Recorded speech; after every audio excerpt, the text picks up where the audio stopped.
تشریف لے جا رہے تھے ہجرت کر کے، تو راستے میں ایک رابغ ایک جگہ آتی ہے، وہاں بھوک لگی، پیاس لگی، وہ کھانے کا سامان تھا نہیں، تو ایک بڑھیا عورت کا خیمہ دیکھا، وہاں پہنچے تو کہا ماں جی کچھ کھانے کو ملے گا؟ میں نے کہا بیٹا قحط کا زمانہ ہے، کچھ نہیں ہے۔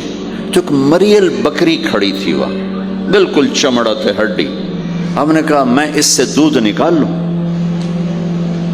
ان کا بیٹا یہ تو بن بیاہی بکری ہے اور ماس اس کے اوپر نہیں ہے، یہ کیا دودھ دے گی؟ کب آپ اجازت دو۔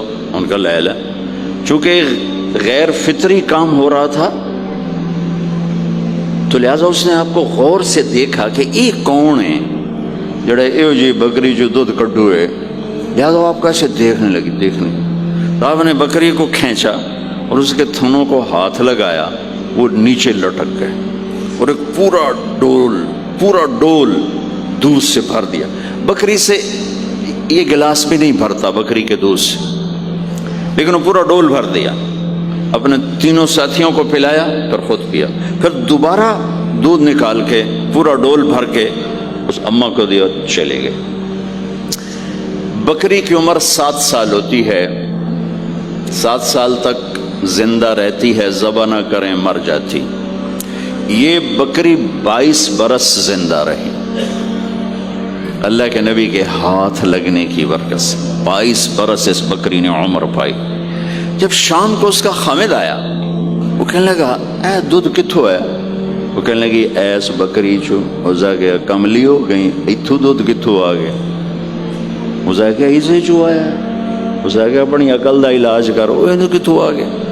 کہا نہیں، ایک کوئی جادوئی شخصیت والا نوجوان آیا تھا، اس کے ہاتھوں میں کوئی طاقت تھی، اس نے تھنوں کو ہاتھ لگایا اور چشمہ بنا دیا۔ اچھا کیسا تھا ذرا بتاؤ، سفیلی ذرا دسے نہ کیوں جائے۔ اب اس نے بتایا کہ میں نے کیا دیکھا، اور وہ کمال کیا اس بڑھیا نے کہ آج تک بڑے بڑے علماء ان الفاظ کا ترجمہ کرتے ہوئے تھک رہے ہیں۔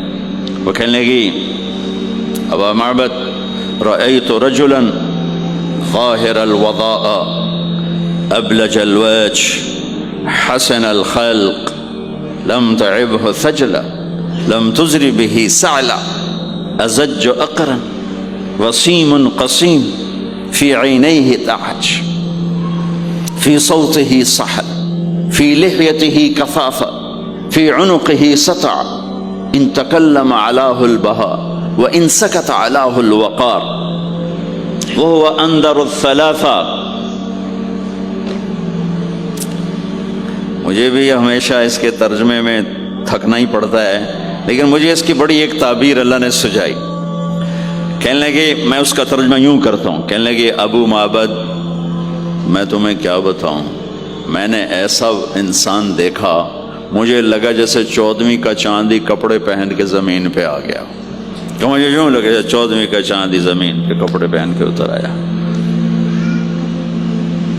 کیا حسن تھا، کیا جمال تھا، کیا خوبصورت بھویں تھیں، کیسا ماتھا چوڑا تھا، آنکھیں کیسی حسین تھیں۔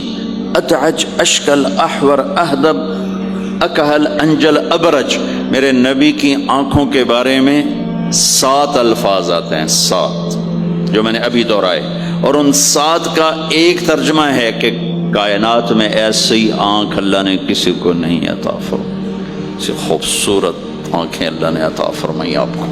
کہ آواز میں جادو تھا، آواز میں جادو تھا، پکڑ آواز دل کو پکڑتی تھی، گردن لمبی خوبصورت، چہرہ 14ویں کے چاند کی طرح چمکتا تھا، اور براق الثنایا، دانت ایسے خوبصورت تھے، مسکراتے تھے تو دانتوں سے نور نکلتا دکھائی دیتا تھا، جب بولتے تھے تو نور چھا جاتا تھا، چپ ہوتے تھے وقار چھا جاتا تھا، خوبصورت سیاہ کالے بال تھے، نیم گھنگریالے بال تھے، پیٹ نہیں نکلا ہوا تھا، بال نہیں اڑے ہوئے تھے، سیدھا وجود تھا، سیدھا۔ کتنے ہمارے معاشرے کے لوگ ہیں، آپ سجے پاسے بیٹھے ہوں پیٹ کھبے پاسے گئے ہوں، پیٹ کھبے پاسے ہوں آپ سجے پاسے ہوں، تو اللہ نے کھانا حلال حرام بند کیا ہے، حلال کھاؤ. حلال کا بھی طریقہ سکھایا کہ ماں جو بنتے نہ کھاؤ، بندہ بنتے کھاؤ. اتنا نہ کھاؤ کہ چربیاں چڑھ جائیں. زیادہ کھانا انسانیت نہیں، کم کھانا انسانیت. بیچ میں بات آگے کہہ رہا ہوں. میرے نبی نے کہا سب سے بدترین برتن جسے انسان بھرتا ہے اس کا پیٹ ہے. سب سے بدترین برتن جسے انسان بھرتا ہے اس کا پیٹ ہے. اور اگر تم نے کھانا ہی ہے اور تم کہتے ہو نہیں میں نے کھانا ہی ہے، تو 3 حصے کرو، ایک غذا کے لیے، ایک پانی کے لیے اور ایک ہوا کے لیے. ایک حصہ چھوڑو، ساری زندگی بیماری نہیں آئے گی. لیکن یہاں تک کھانے کے بعد پھر ڈاکٹروں کی چاندی نہیں ہوگی تو اور کیا ہوگا. جب تک یہ بیکریاں ہیں، یہ کولڈ ڈرنکس ہیں اور یہ فاسٹ فوڈز ہیں، صحت مند کوئی نہیں ہوگا. بھوکے رہنے میں اللہ نے صحت رکھی، کھا کھا کے تباہی پھیر دیتے. میٹھا کھانے سے شوگر نہیں ہو رہی، زیادہ کھانے سے شوگر ہو رہی، دبا کے کھانے سے شوگر ہو رہی. اللہ میرے نبی نے کھانے کا طریقہ بھی بتایا، کھانے کی چیزیں بھی بتائیں، کھانے کا طریقہ بھی بتایا، کھانے کے آداب بھی بتائے. کہنے لگی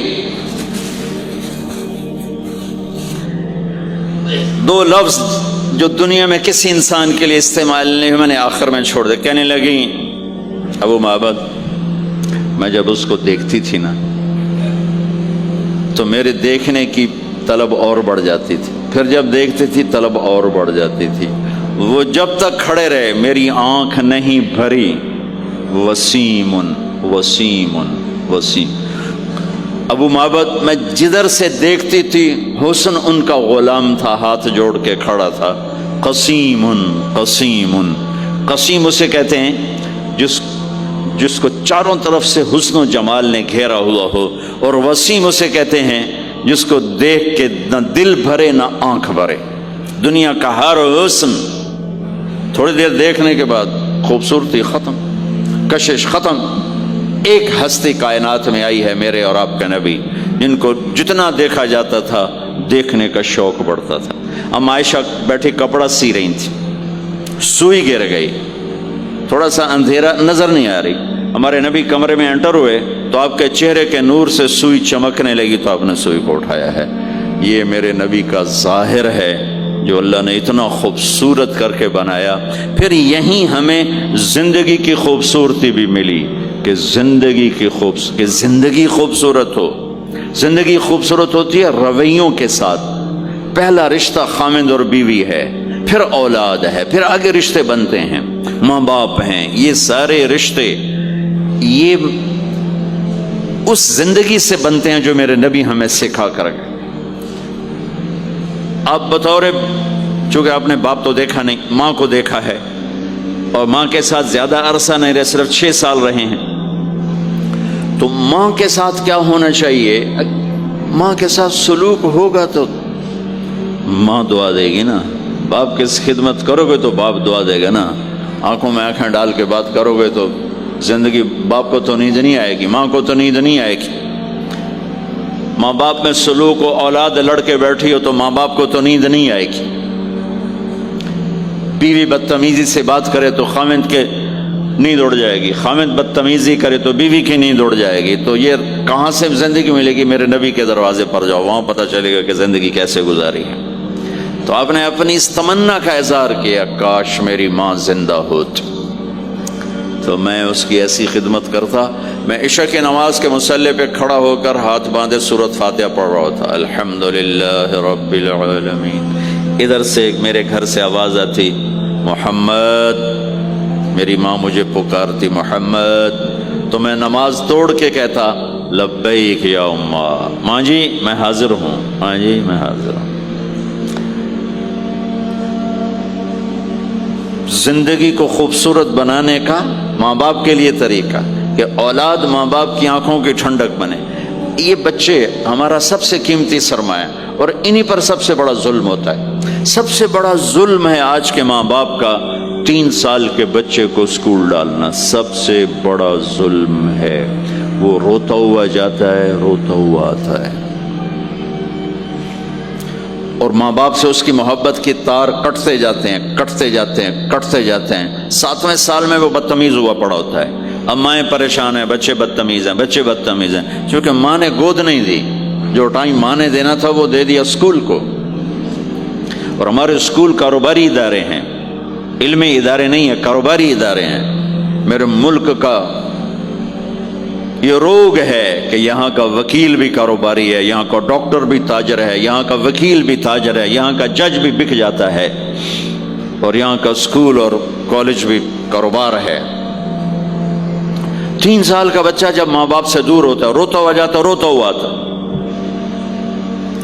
تو وہ ماں باپ سے دور ہو جاتا ہے، اس کے اندر نفرت پیدا ہونی شروع ہو جاتی۔ سر اٹھا، جو ہی وہ سر نکالتا ہے تو وہ ماں باپ کا نافرمان ہو جاتا ہے، بدتمیزی کرتا ہے، لڑتا ہے، جھگڑتا ہے، کیونکہ ماں اور باپ نے ٹائم نہیں دیا۔ اور پھر اس موبائل نے ہماری زندگی، گھر کی زندگی تباہ کر دی ہے کہ بچہ آ کر ماں سے بات کرتا ہے، ماں موبائل کو دیکھ کے بچے سے بات کر رہی ہوتی ہے، وہ باپ سے بات کرتا ہے، وہ اپنے موبائل میں اور بچے سے بات کرتا ہے۔ یہ اس بچے کی عزت کو ذبح کر دینے والی بات۔ آنکھ سے آنکھ ملانا عزت دینا ہے۔ میرے نبی پاک صلی اللہ تعالی علیہ وسلم کی طرف جب جب کوئی آپ کو بلاتا نا، یا رسول اللہ آپ سے، تو مثلا یہ ہماری مجلس ہے، ادھر بھی لوگ ہیں، ادھر بھی لوگ ہیں، اب مجھے کوئی ادھر سے بلائے تو میری تو اتنی گردن مڑے گی، کوئی ادھر سے بلائے میری اتنی گردن مڑے گی، لیکن میرے نبی پاک صلی اللہ علیہ وسلم کو ادھر سے جب کوئی آواز دیتا یا رسول اللہ، تو اب یوں نہیں کرتے تھے، ہاں جی دسو کی گل ہے، اب پورا یوں کرتے تھے ایسے۔ بولو میرے بھائی کیا بات ہے، سبحان اللہ۔ آپ کو ادھر سے کوئی بلاتا یا رسول اللہ، تب ایسے نہیں کرتے تھے، ہاں جی بولو، اب پورا ایسے مڑ کر پھر فرماتے جی فرمائیے کیا بات۔ اب عام لوگوں کے ساتھ یہ فرماتے تھے، ہم تو اپنی اولاد کے ساتھ یہ نہیں کرتے، بیوی خامند کے ساتھ یہ نہیں کرتے، خامند بیوی کے ساتھ یہ نہیں کرتے۔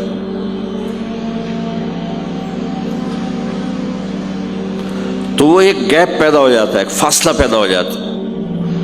تو میرے نبی نے بتایا کہ ماں باپ کے ساتھ کیا کرنا ہے، کہ میری ماں ہوتی تو میں نماز ہی توڑ دیتا اس کے لیے۔ حج کا سفر 70,000 کا مجمع تقریباً جمع ہو چکا ہے ابوا پہنچتے پہنچتے، اور آپ ایک دم اونٹنی کا رخ موڑو، پہاڑوں میں چلے گئے۔ میری زندگی سفروں میں گزری ہے، ان میں خوبصورت ترین سفر میرا وہ ہے جو میں نے حضرت اماں آمنہ کی قبر پہ حاضری تھی، پہاڑوں کے اندر۔ آپ اندر تشریف لے گئے، مجمع بھی ساتھ ہو گیا، کدھر جا رہے ہیں؟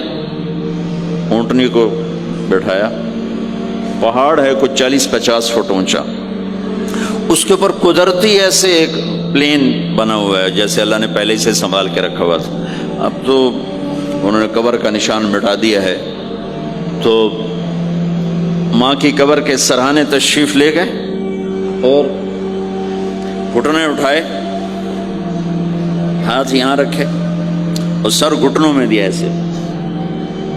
یہ پوزیشن ہے چھوٹے بچے کے رونے کی، جب وہ رونا چاہتا ہے تو پھر اپنے پاؤں اٹھا کر یوں کر دیتے۔ پھر اس کے بعد آپ ایک معصوم بچے کی طرح روئے، اور اتنا روئے کہ آپ کی ساری داڑھی آنسوں سے تر ہو گیا، آپ کا احرام تر ہو گیا، اور اپریل کی دھوپ تھی، اور آپ نے فرمایا میں آج رات یہیں قیام کروں گا۔ میں وہاں گیا ہوں، وہاں 2 آدمی نہیں ٹھہر سکتے، میرے نبی نے کہا میں یہیں ٹھہروں گا۔ آگے کوئی 6-7 میل دور انتظام تھا حاجیوں کے اس قافلے کے ٹھہرنے کا، کچھ لوگ چلے گئے ہوں گے، لیکن آپ نے وہ رات اپنی ماں کے سرہانے گزاری۔ اور میں جب وہاں پہنچا تو مجھے چونکہ سیرت پڑھی تھی تو مجھے چشم تصور میں وہ نظر آ رہا تھا، حضرت آمنہ کی عمر صرف 25 برس تھی، اور ہارٹ اٹیک ہوا اچانک، بولا نہیں جا رہا، اور اللہ کے نبی ماں کو دیکھ کے گھبرا رہے ہیں کہ کیا ہوا، 6 سال کا بچہ پہلی موت دیکھ رہا ہے، وہ بھی ماں کی. تو مجھے ہارٹ اٹیک ہوا تو بولا نہیں جاتا، بلا رہے ہیں بولا نہیں جا رہا، آواز نہیں نکل رہی. تو بلا رہے ہیں، ام ایمن بھی ساتھ ہے، آواز نہیں نکل رہی. لیکن بجھنے سے پہلے شمع کے جو بھڑکتی ہے 2 لفظ بولے، کل حی میت و کل جدید بال وقد ولدت طہرا. میرے بچے، ہر جوانی ڈھلتی ہے اور ہر زندگی موت کا نوالا بنتی ہے. مجھے لگتا ہے میرا وقت آ گیا ہے، لیکن میں ایک ایسے بچے کو چھوڑ کے جا رہی ہوں جو ساری دنیا کو پاک کر دے گا. پاکیزہ چھوڑ کے جا رہے ہیں. تو پتھروں میں ہی دبایا، کوئی کھودنے کا تو انتظام ہی نہیں تھا. تو جب پہاڑ سے نیچے اترے تو اللہ کے نبی نے ایک دم ہاتھ چھڑایا، دوڑ لگائی اور پھر پہاڑ پہ چڑھ گئے. تو ام ایمن آپ کی ماں ہے، دودھ پلا. 8 عورتوں نے میرے نبی کو دودھ پلا، ان میں ام ایمن بھی. وہ جب پیچھے گئیں تو ایسا منظر تھا جس کو دیکھ کر شاید زمین بھی رو رہی ہوگی اور آسمان بھی اور ابوا کے پہاڑ بھی. آپ ماں کی قبر پر ایسے لپٹے ہوئے اپنے سینے کو پتھروں کے ساتھ اور یوں دونوں ہاتھوں سے پتھر لیے ہوئے تھے. جب آپ ام ایمن قریب آئیں تو آپ سنا تو آپ فرما رہے تھے، ماں جی آپ کے سوا تو میرا کوئی نہ تھا، آپ بھی مجھے چھوڑ کے چلی گئیں، میرے لیے اب کس کی گود ہے. تو ام ایمن رضی اللہ عنہ نے اٹھانا چاہ کے، بیٹا اٹھو، تو آپ نے انکار کر دیا. تو ام نے کھینچ کے نیچے لائیں اور زبردستی لائیں اور اونٹنی پر بٹھایا. اور آگے 2 راتوں کا سفر تھا، وہ سب میرے نبی کے خاموش آنسوؤں سے آپ کا گریبان تر ہوتا گیا. اور آگے نہ کوئی خالہ ہے، نہ کوئی اور آسرا ہے، نہ باپ ہے. باپ اور ماں ہی بڑا سہارا ہوتے ہیں. دادا نے کفالت میں لیا 8 سال کی عمر میں، ان کا بھی اللہ نے ان کو بھی اپنے پاس بلا لیا. تو وہ سارا منظر میرے سامنے گھوم رہا تھا، اوپر سے سورج ڈوبنے والا تھا. تو وہ عجیب کیفیات تھے، وہ میں بیان نہیں کر سکتا ہوں. کہ اللہ کی قسم، اگر آپ اور میں زندگی کو خوبصورت بنانا چاہتے ہیں تو اپنے نبی کی زندگی کو سیکھنا ہوگا، ان بچوں کو سکھانا ہوگا. ہم نے کوئی کاروباری کام نہیں کیا ہے کہ ہم اسے کوئی کاروبار کر رہے ہیں، کوئی پیسہ کما رہے ہیں. حاشا وکلا، حاشا وکلا. ہماری یہ نسل، ان کے ساتھ کاروبار کر رہا ہوں کہ یہ پروان چڑھیں اپنے نبی کی محبت کے ساتھ، یہ پروان چڑھیں اپنے حبیب کے نقش قدم پر چلنے کے ساتھ. ان کے اندر اللہ، اس کے نبی کی محبت، ہر بچے بچی کے اندر اللہ نے اپنے اور اپنے حبیب کی چپ ڈال دی. اس کو نکالا نہیں جا سکتا. میں اس کو ایکٹیویٹ کرنا چاہتا ہوں کہ اللہ کرے ان کے جذبے اللہ کے نبی کے ساتھ جڑ جائیں. پھر ماننا آسان ہو جاتا، پھر اطاعت آسان ہو جاتی. جب محبت نہیں ہوتی تو اطاعت نہیں آتی. تو میرے بھائی بہنوں، زندگی کی خوبصورتی کا تعلق میرے نبی والے خوبصورت اخلاق کے ساتھ. پھر آپ نے بیویوں کے ساتھ کیا سلوک کیا. 2 مہینے چولہا نہیں جلتا، 2 مہینے کھانے کو کچھ نہیں ملتا، اور ہر بیگم قربان ہے، فدا ہے. 2 مہینے جس عورت کے گھر میں چولہا نہ جلے وہ خامند کا کیا حشر کرے گی. اور میرے نبی کے گھر میں 2 مہینے چولہا نہیں جل رہا ہے، خود بھی بھوک برداشت کر رہے ہیں، بیگمات بھی بھوک برداشت کر رہے ہیں. ایک رات حضرت عائشہ کے ساتھ لیٹے ہوئے تھے ایک ہی چارپائی پر. تو آپ کبھی یوں کروڑ بدلتے، کبھی یوں کروڑ بدلتے. پھر ایک دم آگے بڑھے اور چارپائی کی لکڑی کے اوپر ایسے پیڑ کو ٹیک کر نیچے جھک گئے. تو عائشہ اٹھ کے بیٹھ گئے، یا رسول اللہ کیا ہوا؟ آپ سیدھے ہو کر فرمایا، عائشہ بھوک بڑی لگی. جس کے ہاتھ میں جنت کی چابی ہو، جو میرے نبی کا، میرے اللہ کا محبوب اور حبیب ہو، جس سے پردے ہٹا کر میرا رب کلام کر چکا ہو، جسے قاب قوسین او ادنیٰ کا مقام دے چکا ہو، اور جس سے آگے مقام محمود پر بٹھانے والا ہو، اور جس کی شفاعت سے جنت کا دروازہ کھلنے والا ہو. عائشہ بھوک بڑی لگی. تو عائشہ رونے لگی کہ یا رسول اللہ آپ اللہ سے بات کیوں نہیں کرتے ہیں؟ کہ نہیں عائشہ، اسی بھوک میں اللہ سے ملوں گا. مجھ سے پہلے جو نبی میرے ساتھی تھے وہ بھی اسی طرح چلے گئے، میں بھی ایسے ہی چلا جاؤں گا. اور اس کے باوجود بیویاں قربان ہو رہی ہیں، فدا ہو رہی ہیں. کس چیز نے باندھا ہوا تھا؟ میرے نبی کے سلوک نے، میرے نبی کے اخلاق نے. اللہ کی قسم، میرے نبی کی شادیاں شوق کی شادیاں نہیں تھی. ایک حدیث سناتا ہوں، ما تزوجت وما زوجت الا بوحی من السماء نزل به جبریل.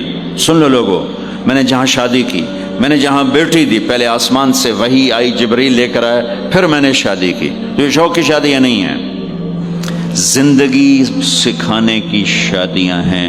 کیونکہ سب سے مشکل رشتہ خامد اور بیوی ہے، سب سے مشکل رشتہ خامد اور بیوی ہے. اس وقت طلاقیں کیوں بڑھ رہی ہیں؟ ایک تو یہ ہماری یہ جو فاسٹ فوڈ ہے، اس نے ہمارے اندر جو ایک نیچرل سسٹم تھا اسے ڈسٹرب کر دیا ہے. تو غصہ بڑھ گیا ہے، برداشت گھٹ گئی ہے، چھوٹی چھوٹی باتوں پہ گھر اجڑ رہے ہیں، گھر اجڑ رہے ہیں. پہلے یورپ میں سنتے تھے، اب یہاں پاکستان آج شادی ہوتی، چوتھے دن طلاق ہو رہی ہوتی. میں وہاں بیان کے لیے نکل رہا تھا مانچسٹر، تو میرے ساتھ جو گاڑی چلا رہا تھا، میں نے پوچھا آپ کیا کرتے ہو؟ لاہور کا تھا. کہا جی میں وکیل ہوں. میں نے کہا یہاں کوئی جھوٹے کیس ہوتے ہیں جیسے پاکستان میں؟ کہا جی نہیں، یہاں جھوٹا کیس کوئی نہیں ہوتا، جو بھی ہوتا ہے جینون ہوتا ہے. میں نے کہا یہاں مسلمانوں کے لڑائی جھگڑے آتے ہیں؟ کہا جی ہاں جی آتے ہیں. میں نے کہا سب سے زیادہ کیا جھگڑے آتے ہیں؟ کہا جی سب سے زیادہ طلاق کے آتے ہیں. طلاق طلاق طلاق طلاق. کہ نہیں سیکھا، زندگی برداشت کا نام ہے، برداشت کرنا سیکھا نہیں. میرے نبی نے 11 شادیاں کی، ہر قسم کی عورت کے ساتھ شادی کی. خاندان کے اندر، برادری کے اندر، اور خاندان برادری سے باہر. یہی 3 نسبتیں ہیں. اپنے خاندان میں قریش، تو آپ کی کئی بیگمات قریش، حضرت عائشہ، حضرت حفصہ، حضرت زینب، حضرت ام حبیبہ، یہ سب قریش ہیں. قریش سے باہر حضرت میمونہ، حضرت جویریہ، یہ قریش سے باہر ہے برادری. پھر برادری سے بھی باہر شادی کی یہود، حضرت صفیہ یہودی کی بیٹی ہیں، ان کے ساتھ شادی کی. ہر نسل سے شادی کی. اوپر والے کا نظام ہے. اپنے سے مالدار حضرت خدیجہ، اپنے برابر ام سلمہ، ام حبیبہ، اپنے سے کم فخر میں جویریہ، صفیہ، اپنے سے غربت کے ساتھ نہیں. عمر سے بڑی کے ساتھ شادی کی حضرت خدیجہ. ہم عمر کے ساتھ شادی کی حضرت سودا. عمر سے کم سے شادی کی حضرت عائشہ. بیوہ سے شادی کی حضرت خدیجہ. مطلقہ سے شادی کی حضرت زینب. کماری سے شادی کی حضرت عائشہ. جتنی بھی نسبتیں کسی عورت کی بن سکتی ہیں، ان سب میں اللہ نے آپ کو استعمال کر کے زندگی گزارنے کا طریقہ سکھایا. تیز مزاج کے ساتھ شادی کی حضرت حفصہ رضی اللہ تعالیٰ عنہ، مزاج میں تیزی تھی. حضرت عمر رضی اللہ تعالیٰ عنہ کی بیٹی، مزاج میں شدت تھی، زندگی گزار کے دکھایا.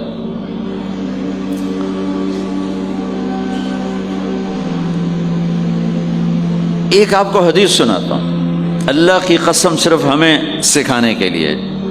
جس ہستی نے اللہ کو آنکھوں سے دیکھ لیا ہو، اس کے لیے عورت کیا چیز ہے، دنیا کیا چیز ہے. میرے نبی کا معراج کے بعد دنیا میں واپس آنا سب سے بڑا مجاہدہ اور قربانی ہے. جنت میں اللہ ہمیں نصیب کر، جب اللہ کا دیدار ہوگا تو اس کے بعد اللہ کی قسم جنت والوں کو جنت بھول جائے، عورتوں کو خامد بھول جائیں گے، خامدوں کو بیویاں بھول جائیں گی، اور جنت کی ہر نعمت بھول جائے گی، صرف اللہ کو دیکھنے میں گم ہو جائیں گے. اور میرے نبی اپنی آنکھوں سے اللہ کو دیکھ کر آئے ہیں. ٹھیک ہو گیا. اب ایک حدیث سنو. عائشہ مجھے جب سے پتہ چلا ہے نا کہ تو جنت میں میری بیوی ہے، تو میرے لیے تو مرنا ہی آسان ہو گیا ہے. اللہ اکبر. یا عائش انہو لیہون علی ان اریتکی زوجتی فی الجنہ. میرے رب کی قسم ہمیں آپ کو سمجھانے کے لیے، ہمیں آپ کو بتانے. عائشہ مجھے جب سے پتہ چلا ہے نا کہ تو جنت میں میری بیوی ہے، مجھے تو مرنا اچھا لگنے لگا ہے. مجھے تو مرنا اچھا لگنے لگا کہ تو جنت میں میری بیوی ہے. سبحان اللہ. ادھر اچھا جی جنت بھی یہی لبنی ہے جی, یہ جنت جا کے بھی یہ نال ہی رہنا ہے. یہاں یہ باتیں سننے کو ملتی. اور میرا نبی کہہ رہا ہے عائشہ مجھے پتہ چلا ہے کہ تو جنت میں میری بیوی ہے تو میرے لیے تو مرنا ہی آسان ہو گیا. سبحان اللہ, کیا خوبصورت. اللہ کی قسم یہ دلداری تھی.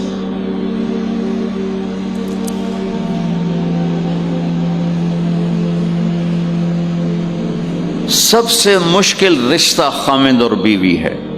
سینکڑوں آیات اس کے لیے اللہ نے اتاری. ماں باپ کے لیے چند آیات, اولاد کے لیے چند آیات, بہن بھائیوں کے لیے چند آیات ہے. خامند اور بیوی کے لیے قرآن پڑا ہے, پوری سورت اتاری ہے, اور سینکڑوں آیات اتاری. چونکہ ایک اس رشتے کی اہمیت, ایک اس کی نزاکت اور کمزوری کہ کوئی رشتہ ٹوٹتا نہیں سوائے خامد اور بیوی کے. میں ماں کا بیٹا ہوں, باپ کا بیٹا ہوں, اچھا ہوں یا برا ہوں, انہی کا ہوں. میرا نسب میری نافرمانی سے بدل نہیں سکتا. میں اللہ بخش کا بیٹا ہوں, میرا یہ نسب بدل نہیں سکتا, اچھا ہوں یا برا ہوں. اللہ ان کی قبر روشن کرے. خامد اور بیوی کا رشتہ ایک بول پہ ٹوٹ جاتا ہے, ایک بول پہ ٹوٹ جاتا ہے. اس لیے اس کو بچانے کے لیے آیات آیات آیات. اور میرے نبی کی شادیاں کہ کس طرح ایک گھر کو لے کے چلتے ہیں, کس طرح ہر مزاج کی عورت کے ساتھ سلوک کرتے ہیں. جہاد کا سفر, کاروباری سفر نہیں, میرے نبی کا. اور چلنے لگے, اعلان ہوا کوچ کرو. سب نے سواریاں کس لیں, سامان کس لیا, یوں چلنے کا حکم ہو رہا ہے. اور حضرت عائشہ رضی اللہ نے اپنا یوں دیکھا, اونٹنی پہ بیٹھ گئی تھیں. ہار کوئی نہیں. یا رسول اللہ میرا تو ہار کوئی نہیں, میرا ہار گم ہو گیا ہے, میرا ہار تلاش کریں, ہم پھر چلیں گے. تو میرے نبی کہتے تو وڈی آئی نواب زادی, میں جہاد تے بہ جانا, تینوں ہار دی پائے گی, چل اگو لگ.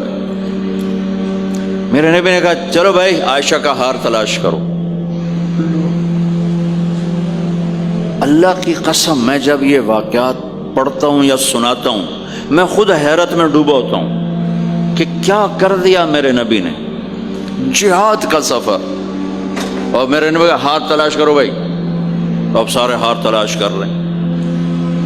کچھ دن چھپ گیا اور ہار کی تلاش تو بند ہو گئی اور سفر بھی بند, چونکہ اندھیرے میں کہاں جائیں گے. اور آپ کے ماتھے پہ شکن, عائشہ تیری وجہ سے ساری مصیبت ہے. اللہ دے بندی تو ہار دے مگر پہ گئی, کیوں گا اللہ یہ ہار دے. ایک لفظ نہیں فرمایا. سارے قافلے نے قیام کیا. عشاء تک تو پانی تھا, وضو کا پانی ختم ہو گیا. عشاء مغرب عشاء پڑی کٹھی تو پانی ختم ہو گیا.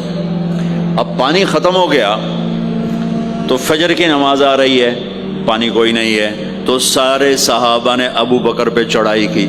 ویکھے تیری دھی تے مگر ساڑے نال کی بنی, ہوں اسی نماز کی میں پڑھنی ہے, پانی تو ہے نہیں, تے وضو کی میں کرنا ہے. اب ابو بکر کو غصہ چڑھا. اس ایک دم, وہ تو باپ تھے, وہ گھس گئے خیمے میں. آگے دیکھا تو اللہ کے نبی اما عائشہ کی گود میں سر رکھ کے سوئے ہوئے تھے, اور اما جی ایسے بیٹھی تھی, آپ کو سارا دیکھ رہی ہوں. اب بولیں تو خطرہ ہے آنکھ کھل جائے گی, اور غصہ بھی چڑھا ہوا ہے, باپ بھی ہیں, تو اب مجھے دیکھو کیا کر رہے تھے. ایسے ماری زور سے. وہ کہنے کہ میں ایسے سخت ہو گئی تاکہ میں ایسے نہ ہوں کہ اگر میں تھوڑا حرکت کی تو اللہ کے نبی کی آنکھ کھل جائے گی. تو ماری گیا ٹھا ٹھا ٹھا, وہ منہ سے کہہ رہا, اور وہ ایسا کر کے بیٹھی چمک, غصے میں باہر چلے.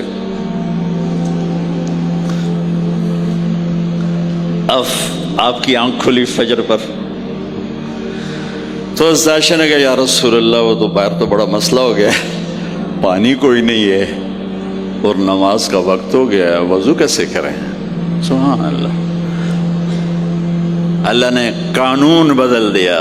دنیا میں پہلی دفعہ ہونے لگا ہے. 1,24,000 نبی آئے, پانی نہ علی وضو ہو سکتا ہے, اس کے علاوہ نہیں ہو سکتا. میرے اللہ نے قرآن اتارا فَإِن لَّمْ تَجِدُوا مَاءً فَتَيَمَّمُوا صَعِيدًا طَيِّبًا فَامْسَحُوا بِوُجُوهِكُمْ وَأَيْدِيكُمْ مِنْهُ. اچھا میرے بندو پانی مک گیا, چلو مٹی چاہتے منہ تے مارو, تے دوئی چاہتے ہتھاں تے مارو, تے تمہارا وضو ہو گیا, چلو تیمم کرو اور نماز پڑھو. اب وہ جو سارے ابو بکر پہ غصے ہو رہے تھے اما عائشہ کہنے لگے واہ ابو بکر بھائی تیرے طفیل کی کم بن گیا، تیری دھی دے طفیل کی کم بن گیا۔ تو اسید بن حذیر پہلے ذرا زیادہ گرم ہوئے تھے، تو وہی ابو بکر تیرے گھر کی یہ پہلی برکت نہیں ہے، پہلے بھی بہت شمار برکتیں تیرے گھر کی طفیل امت کو ملی ہیں۔ تو اللہ نے تیمم کی آیت اتار دی، حضرت عائشہ کو ڈانٹ پلانے کی آیت نہیں آئی کہ میرے نبی تیری بیگم کے ہار کی وجہ سے میرے دین کا کام رک گیا اور میرے بندوں کی نماز خراب ہو گئی اور ان کو پانی سے محروم ہونا پڑا۔ میں قربان جاؤں اپنے رب پر، اپنے حبیب پر، اس ماں عائشہ پر، دنیا کی واحد عورت ہے جس کے سینے پر سر رکھ کر کسی نبی نے جان دی ہو۔ 1,24,000 نبیوں میں سے کوئی نہیں ہے جس کا سر بیگم کے سینے اور ٹھوڑی کے درمیان ہو اور اس کی جان اللہ نے نکالی ہو۔ واحد میرے آپ کے مات فی سحری و نحری، سحری و نحری، سحری و کہ میرے چونکہ آپ ایسے بیٹھے تھے اور حبیب پاک آپ کے سینے پر یوں دراز تھے، نیم دراز اس طرح، اور آپ کا سر مبارک ٹھوڑی کے ساتھ لگ رہا تھا، ٹھوڑی کے ساتھ یہ جگہ یہاں لگ رہی تھی اور باقی یہاں تھی، آپ اس طرح۔ اور واحد خاتون ہے جن کا حجرہ کسی نبی کی آرام گاہ بنا، ابدی آرام گاہ بنا۔ واحد اما عائشہ ہیں جن کے حجرے کو اللہ نے کسی نبی کے آرام گاہ بنایا، اور یہ واحد حجرہ ہے جہاں 70,000 فرشتہ صبح آ کے درود و سلام پڑھتا ہے اور شام تک پڑھتا ہے، اور شام کو 70,000 نیا آتا ہے اور صبح تک درود و سلام پڑھتا ہے اور واپس چلا جاتا ہے۔ کائنات اللہ جب مسلمان دنیا سے مٹ جائیں گے، مسجد نبوی مٹ جائے گی، بیت اللہ مٹ جائے گا، مدینے کی ایک اینٹ باقی نہیں بچے گی، مکہ کتنے بڑی بڑی بلڈنگیں، ایک اینٹ باقی نہیں بچے گی، اور وہاں سے گزرتے ہوئے لوگ کہیں گے لگتا ہے اتنے کدی آبادی ہوئے گی، ایتھے لگتا ہے کدی آبادی ہوئے گی۔ یہ زبانوں پہ ہوگا جب سارے نشان مٹ جائیں گے، اس وقت بھی 70,000 فرشتہ آ کے درود و سلام صبح سے شام تک پڑھے گا اور شام سے صبح تک پڑھے گا۔ یہ واحد میں خاتون ہیں عائشہ بنت ابی بکر جن کو اللہ نے یہ عزت بخشی، اور یہ واحد خاتون ہیں جب ان کے اوپر تہمت لگی، حضرت یوسف علیہ السلام پہ تہمت لگی تو بچے نے گواہی دی، حضرت مریم پہ تہمت لگی بیٹے نے گواہی دی، اور اما عائشہ پہ تہمت لگی تو اللہ نے گواہی دی کہ میں گواہ ہوں، اللہ گواہ بن کے آئے۔ تو اللہ نے کہا تیمم کرو بھائی، سارے خوش ہو گئے، سارے خوش ہو گئے۔ تو حضرت عائشہ نے کہا یا رسول اللہ اب میرا ہار چھوڑ دیں، اب چلیں۔ تب آپ نے کہا چلو بھائی کوچ کرو۔ اس سے زیادہ کوئی دلداری کا واقعہ پیش کر سکتا ہے؟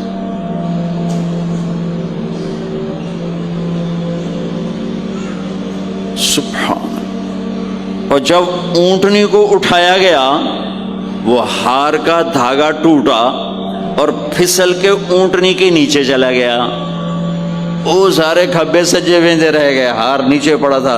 جب اونٹنی کو اٹھایا تو ہار نیچے سے نکلا، تو صاحب نے کہا لے بھی عائشہ ہے تیرا ہار بھی لب گیا۔ یہ دلداری ہے میرے نبی کی، یہ ہمیں سکھایا۔ کہیں عورتوں کی بدتمیزی بھی انتہا کو پہنچی ہوتی ہے اور وہ اپنے گھر اجاڑ دیتی ہیں اپنی زبان کی شدت کی وجہ سے، اپنی بد اخلاقی کی وجہ سے، لیکن کوئی زیادہ معاملہ مردوں کی طرف سے خراب ہوتا ہے تو شریعت نے بھی اس کو زیادہ بیان کیا اور میرے نبی نے بھی اس کو اجاگر کیا۔ اور میرے نبی کی آخری تقریر، آخری خطبہ حجۃ الوداع کا صرف ایک رشتے کو بیان کیا، صرف ایک رشتے کو بیان۔ ہم کتنے رشتوں میں جکڑے ہوئے ہیں، ماں باپ بہن بھائی چاچا تایا خالہ خالو دادا دادی نانا نانی ساس بہو، کتنے ہم رشتوں میں جکڑے ہوئے ہیں۔ میرے نبی نے صرف ایک رشتے کا حق بیان کیا، استوصوا بالنساء خیرا، میں تمہیں تمہاری بیویوں کے بارے میں وصیت کر رہا ہوں ان کے ساتھ اچھا سلوک کرنا۔ صرف ایک رشتے کو بیان فرمایا، چونکہ یہ بنیادی رشتہ ہے، یہاں سے خاندان بنتا ہے۔ جب یہ ٹوٹ جاتا ہے اور ہمارا جوائنٹ فیملی سسٹم ہے تو کہیں ساس توڑ رہی ہے، کہیں سسر توڑ رہا ہے، کہیں نندیں توڑ رہی ہیں، کہیں خود خامد اپنی بے وقوفی کی وجہ سے توڑ رہا ہے، کہیں بیوی اپنی حماقت کی وجہ سے اس رشتے کو توڑ رہی ہے۔ ایک عورت آئی، ایک لڑکی آئی، یا رسول اللہ میری شادی ہونے لگی، میرے خامد کا کیا حق ہے میرے اوپر؟ دونوں طرف کی میرے نبی نے زندگی سکھائی۔ میرے نبی نے فرمایا تیرے خامد کے جسم پہ پھوڑے نکل آئیں، پھوڑوں میں گندا پانی جمع ہو جائے، پیپ جمع ہو جائے، اور تو زبان سے چاٹ چاٹ کے اس کے زخموں کو دھوئے، تو بھی تو نے اپنے خامد کا حق ادا نہیں کیا ہے۔ دوسرا، لائف کو بیلنس کیا میرے نبی نے کہ ایک گھر کیسے چلتا ہے، وہ کس طرح خوبصورت بنتا ہے، وہ میرے نبی کے اخلاق ہیں۔ آپ سب سے ایک بات کرتا ہوں، برداشت کرنا سیکھ لیں، زندگی خوبصورت ہو جائے۔ صرف سارے اخلاق کو میں جمع کروں ایک لفظ میں، برداشت، اور اس کو شریعت میں صبر۔ صبر کرنا سیکھ لیں، زندگی خوبصورت ہو جائے گی۔ بچیاں ساس کی شکایت کر رہی ہوتی ہیں، کبھی خامند کی شکایت کر رہی ہوتی ہیں، کبھی اولاد ماں باپ کی شکایت کر رہی ہوتی ہے، کبھی اولاد ماں باپ کی شکایت کر رہے ہوتے ہیں۔ شکایتوں سے جہان بھرا پڑا ہے۔ آپ شکایتوں کو دفن کر کے ہونٹ سی لیں، صبر، آہ نہ کر لبوں کو سی، عشق ہے دل لگی نہیں، سینے پہ تیر کھائے جا، آگے قدم بڑھائے جا، یعنی زبان حال سے کہہ دے کہ ہاں ستائے جا۔ جو ستاتا ہے چپ ہو جاؤ، جو ستاتا ہے چپ ہو جاؤ۔ اللہ کی قسم آپ ایسی طاقت بنو گے کہ پہاڑ بھی راستہ دیں گے۔ صبر انسان کی سب سے بڑی طاقت، صبر انسان کی سب سے بڑی طاقت ہے، صبر انسان کی سب سے بڑی طاقت، الٹا کے رکھ دیتی ہے چیزوں کو۔ چپ رہنا سیکھ، خاموش رہنا سیکھ، درگزر کرنا سیکھ، تو آپ دیکھیں گے آپ کی زندگی میں کتنا حسن آتا ہے، کتنی زندگی میں مٹھاس پیدا ہوتی ہے۔ غصہ نکال دینا وقتی ایک راحت ہوتی ہے، اور پھر شرمندگی اور ندامت کے سوا کچھ نہیں ہوتا۔ اور پی جانا، سہ جانا، یہ آپ کو ایک عظیم و شان ہستی بنا دے گا۔ آپ کی دعائیں عرش سے جا ٹکرائیں گے۔ چپ رہنا ان بچوں کو سکھائیں، خاص طور پر اپنی بیٹیوں کو چپ رہنا سکھائیں کہ میں دکھ سے کہتا ہوں میرے دیس کا سسرالی معاشرہ ظالم ہے، ظالم ہے، ظالم ہے۔ اس میں نہ کوئی نمازی کی قید ہے، نہ بے نمازی کی، نہ دیندار کی، نہ بے دین کی، نہ کسی پردے والے گھر کی، نہ بے پرد گھر کی۔ سسرالی معاشرہ بہت ظالم ہے، بہت ظالم۔ جوائنٹ فیملی سسٹم عذاب بن چکا ہے، عذاب۔ پہلے ایک رحمت تھی یہ کہ سب کو اپنے حقوق حدود کا پتہ تھا، اب کسی کی زندگی میں دخل دینا یہ ہمارے اخلاق بن چکے ہیں، تو ہم اپنی زندگیوں کو خراب کر چکے، برباد کر چکے۔ پھر اولاد کے ساتھ کیا کرنا ہے؟ میرے نبی نے حسن حسین کے ساتھ 7 سال گزارے، حسین کے ساتھ 6 سال، حسن کے ساتھ 7 سال علیہم السلام رضی اللہ عنہما۔ 7 سال میں بچہ سمجھدار ہوتا ہے، ایک نصیحت نہیں کی، ایک نصیحت، 7 سال ایک نصیحت نہیں پائیں گے آپ۔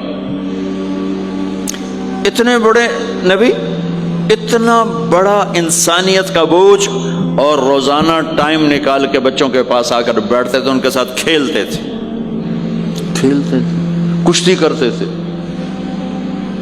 اور بھائیوں کو لائن میں کھڑا کر دیتے تھے۔ تو حضرت جعفر جوانی میں شہید ہو گئے، ان کے بچوں کو، عون، عبداللہ، محمد، ان کے 3 بیٹے تھے، ان کو بھی بلا لیتے، اور ایسے ان کو لائن میں کھڑا کر کے پھر ایسے بائیں پھیلا، ہاں بھائی آؤ بھائی مجھے پکڑو، کون ہے جو مجھے پہلے ہاتھ لگائے گا، کون ہے جو مجھے پہلے ہاتھ لگائے گا۔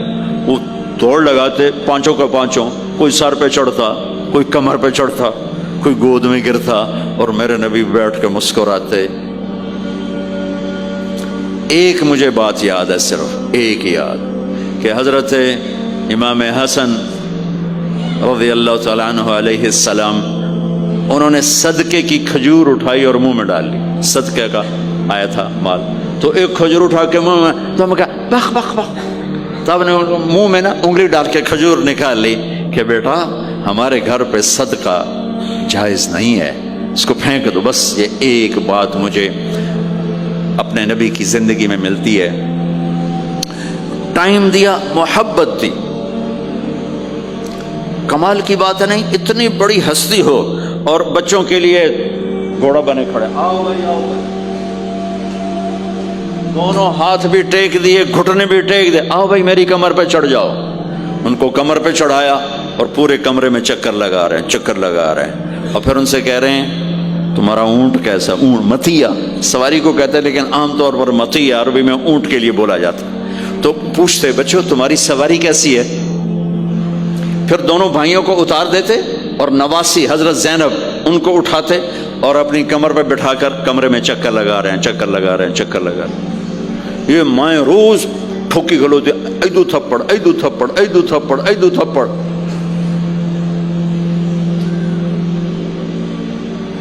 ساری مائیں سکول ماسٹر بنی ہوئی ہیں, بس ٹھوکی جاؤ, ڈنڈے ماری جاؤ. بس ایسی بے وقوف ہیں کہ جتنی محنت یہ کھانے پر کرتے, اپنے کپڑے کو سجانے پر کرتے, اس کا 100واں حصہ بچوں پہ کریں ان کے بچے جنید بغدادی بن جائیں. ایک سکول کے حوالے کیا 3 سال کی عمر, پھر ٹیوٹر کے آتے, ٹیوٹر کے حوالے, اکیڈمیوں کے حوالے, اس جو پوتر ان کے روبوٹ ان کدی یہیں بھجے جاندے, ان کدی یہیں بھجے جاندے, ان کدی یہیں بھجے جاندے. اے آیا کہ بی آیا, اے بھی سانو آپ برباد کیتا ہے. آہا, اور سنو, چلو یہ تو گھر کی بات ہے نا. ایک دفعہ حسن حسین کی کشتی کرواتے تھے, آؤ بھائی کشتی کرو بھائی. ایک دن کا واقعہ نہیں, یہ آئے دن کا واقعہ ہے. لیکن ایک واقعہ کہ حسن حسین کی کشتی ہو رہی, حسین چھوٹے تھے, حسن بڑے تھے, تو حسن دبا رہے ہوں گے حسین کو, تو آپ حضرت حسین کو شاباش شاباش حسین, ای ہے حسین, ای حسین, یعنی حسین زور لا, حسین زور لا, شاباش شاباش.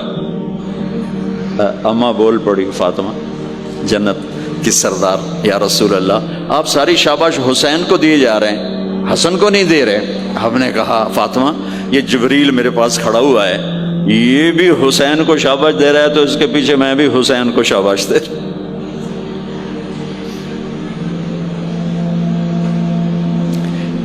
اس سے اور عجیب سنو, آپ فرض نماز پڑھا رہے ہیں, فرض نماز, فرض نماز, نفل نہیں, گھر میں نہیں, مسجد میں, اور آپ سجدے میں گئے اور حسن نے چھلانگ لگائی اور کمر پہ جا کے بیٹھ گئے, اور اینجے مندہ کرسی تو ٹھوک کے بیٹھ جانا. میرے نبی نے سجدہ لمبا کر دیا, اتنا لمبا کیا کہ وہ سجدے میں پڑے لوگ سوچنے لگے کہ کہیں اللہ کا نبی فوت تو نہیں ہو گیا. تو جو سامنے والی صف تھی انہوں نے یوں کر کے دیکھا, پچھڑوں کو تو نظر نہیں آنا, انہیں انج کر کے دیکھا تو دیکھا تو حسن سجدے اوپر چڑھے ہوئے. تو ایک صحابی جو قریب تھے انہوں نے ایسے ہاتھ آگے بڑھایا اتارنے کے لیے, تو میرے نبی نے بغلوں سے دیکھا کہ ایک ہاتھ آگے آ رہا ہے, تو آپ نے سجدے میں یوں کیا, میرے بچوں کو کچھ نہ کہو, جب تک حسن نہیں اترے آپ سجدے میں پڑے رہے. اور ایک اور تماشا ہوتا تھا, چونکہ اب نماز لمبی پڑھاتے تھے, لمبی ہوتی تھی نماز, تو آپ ذرا پاؤں کا فاصلہ ہے تو حسن ادھر بیٹھتے, حسین ادھر بیٹھتے. نماز میں میرے رب کی قسم سنا رہا ہوں, اب یہ دونوں کی آپس میں نا وہ شروع ہو جاتی, وہ ادھر وہ ادھر. پہلے حسن پار کرتے تو حسین ادھر آ جاتے, پھر حسین ادھر جاتے تو حسن یوں آ جاتے. پورے قیام میں یہ دونوں بھائی یوں یوں کرتے رہتے تھے, یوں, وہ ادھر وہ ادھر, وہ ادھر وہ ادھر. سبحان اللہ, نماز ہو رہی. اس سے عجیب سنو, آپ نے اپنی بیٹی حضرت زینب, آپ کی بڑی بیٹی زینب, ان کی بیٹی امامہ کو ظہر یا عصر کی نماز پڑھا رہے ہیں. کہاں بٹھایا ہوا ہے میں پہلے بیان کرتا ہوں, یہاں بٹھایا ہوا ہے علی یدہ, لیکن میں نے اب چند دن پہلے حدیث پڑھی, یہاں نہیں بٹھایا, یہاں نہیں بٹھایا, یہاں بٹھایا ہوا تھا, یہاں کندھے پر بٹھایا ہوا تھا, یہاں علی عاتقہ, اس کو عاتق کہتے ہیں, اور نماز پڑھا رہے تھے. جب آپ رکوع میں جانے لگے تو یہاں سے پکڑا اور آرام سے اس کو ساتھ بٹھایا, پھر رکوع کیا, قوما کیا, سجدہ کیا, سجدے سے جب اٹھے تو پھر امامہ کو اٹھا کر کندھے پہ بٹھا کے پھر نماز شروع کر دی. 4 رکعتاں میرے نبی انج پڑھائیاں کہ نواسی یہاں بیٹھی ہوئی ہے صرف زندگی سکھانے کے لیے.